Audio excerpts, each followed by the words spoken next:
il faut qu'on échange, il faut que je les rassure sur les prix de l'énergie dans les années qui viennent.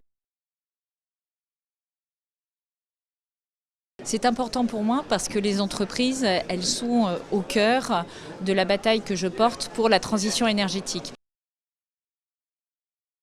Il y a les entreprises productrices d'énergie, il y a les entreprises consommatrices d'énergie et il y a toutes les entreprises qui ont un rôle à jouer dans la sobriété et l'efficacité énergétique.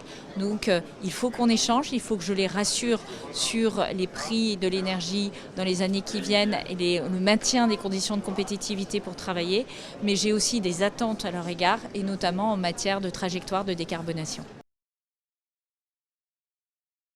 D'abord, les énergies fossiles, c'est 2/3 de notre mix énergétique. Donc c'est gigantesque. Et ce que nous faisons, c'est construire un plan sous l'égide du président de la République et de la Première ministre qui soit crédible pour montrer comment on va sortir de ces énergies fossiles. Deux choses très simples. Il faut baisser notre consommation d'énergie, il faut augmenter notre production d'énergie bas carbone sur le territoire français. Baisser notre consommation d'énergie, c'est la sobriété énergétique. Ça a fonctionné toute l'année dernière, pas seulement l'hiver, avec la mobilisation de 300 fédérations, des grandes entreprises, des grandes collectivités locales, des administrations aussi, puisque nous les avons voulu exemplaires en la matière, mais également de tous les Français. Nous avons baissé notre consommation de gaz et d'électricité de 12%. C'est absolument massif sur toute l'année depuis le 1er août 2022 jusqu'au 31 juillet 2023.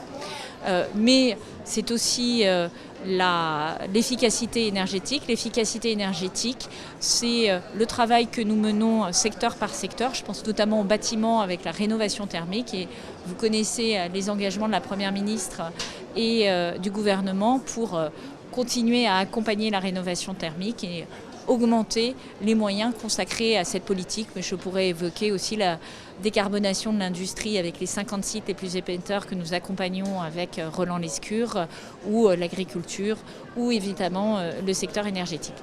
Et puis du côté de la production, nous voulons marcher sur 2 pieds. Ces 2 pieds, c'est le nucléaire. Nous assumons le nucléaire. C'est une des énergies les moins émettrices de gaz à effet de serre. Et nous avons la chance en France d'être un des pays les meilleurs en matière d'énergie nucléaire. Donc il faut se servir de cet atout sur nos réacteurs existants et en construisant de nouveaux. Et c'est pour ça que j'ai fait adopter une loi en la matière sur le nucléaire. Et puis de l'autre côté, c'est les énergies renouvelables. Les énergies renouvelables, elles sont complémentaires avec le nucléaire. Nous le savons, nous avons besoin des énergies renouvelables et du nucléaire pour atteindre notre neutralité carbone. Et sur les énergies renouvelables, j'ai là aussi fait voter au Parlement une loi qui permet d'accélérer les procédures d'installation d'énergie renouvelable, notamment les éoliennes marines. Et derrière, je souhaite que nous construisons des filières qui permettent aussi de créer des emplois, comme nous l'avons fait pour les batteries électriques, sur toutes ces énergies. Le photovoltaïque, l'éolien terrestre, l'éolien marin, le biogaz, ça doit être des emplois pour la France. Je crois qu'il y a 3 choses. La première chose, c'est de sécuriser nos approvisionnements énergétiques. Il est clair qu'il est très angoissant pour une entreprise d'imaginer qu'il y ait une rupture d'approvisionnement en énergie et c'est un peu sous cette crainte que nous avons vécu l'hiver dernier, même si collectivement nous avons montré la résilience de notre système énergétique.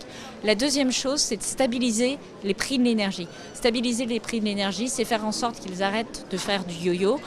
Et bien pour ça, il faut mettre en place des contrats de long terme. Nous y travaillons avec les fournisseurs d'électricité. Je pense notamment à EDF pour qu'ils puissent proposer des contrats à plus long terme que les 1 an, 2 ans, 3 ans que nous connaissons.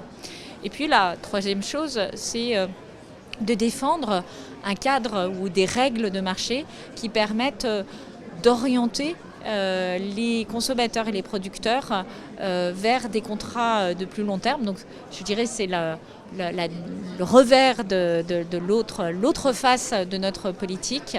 Cela veut dire faire en sorte que les règles du jeu de marché européen soient favorables à donner des incitations de long terme, soit sous forme de contrat pour différence, soit sous forme de ce qu'on appelle Power Purchase Agreement. C'est très technique, mais pour le faire court, une régulation de marché ou des règles de marché qui favorisent la visibilité sur les prix, en européen. Et si cette discussion prend trop de temps, nous le ferons au national avec nos alliés européens, notamment ceux de l'Alliance du nucléaire.